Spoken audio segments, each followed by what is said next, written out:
সন্তান ছাড়া কোনো নারীরই কোনো মূল্য নেই। এটা যাদের সন্তান নেই তারাই খুব ভালো করে জানে।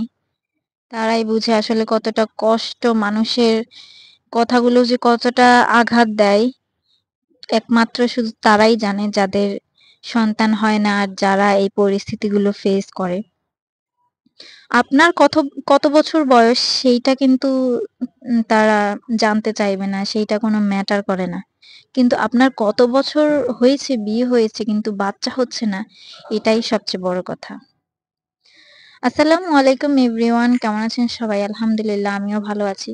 আজকে আপনাদের সাথে শেয়ার করব আমার এই মানে মা হতে চেয়ে যেই জার্নিটা, এটাই। আমি ২০২৩ সালে এই ঢাকায় আসি এপ্রিলের দিকে। আসার পর থেকে আমি মে মাস থেকেই ডাক্তার দেখানো শুরু করি।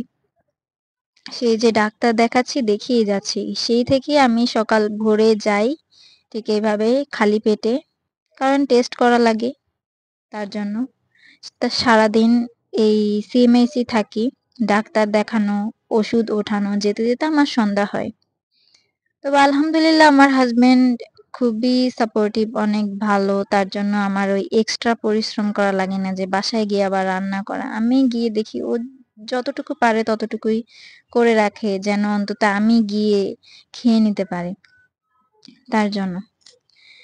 আসলে আমি জীবনের এমন একটা পর্যায়ে এসেছি, মানে আমার বাঁচতে ইচ্ছা করে না, বুঝছেন?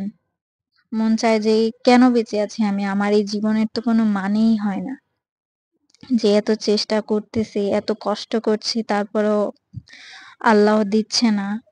আসলে এর থেকে কষ্ট আর কিছু না। আমি অন্তত চাই না যে আমার মতো আর কোনো মেয়ের লাইফ এমন হোক। আমি দোয়া করি যেন আল্লাহ সবাইকে, সব নিঃসন্তান বোনদেরকে যেন আল্লাহ সন্তান দেয়। আসলে এখানে আসলে দেখা যায় যে মানুষ কত চেষ্টা করতেছে একটা সন্তানের।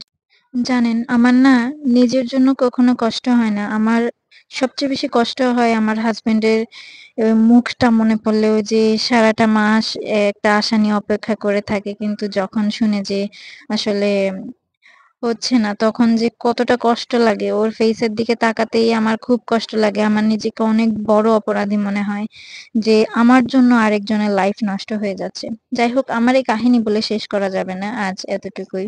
আল্লাহ হাফেজ।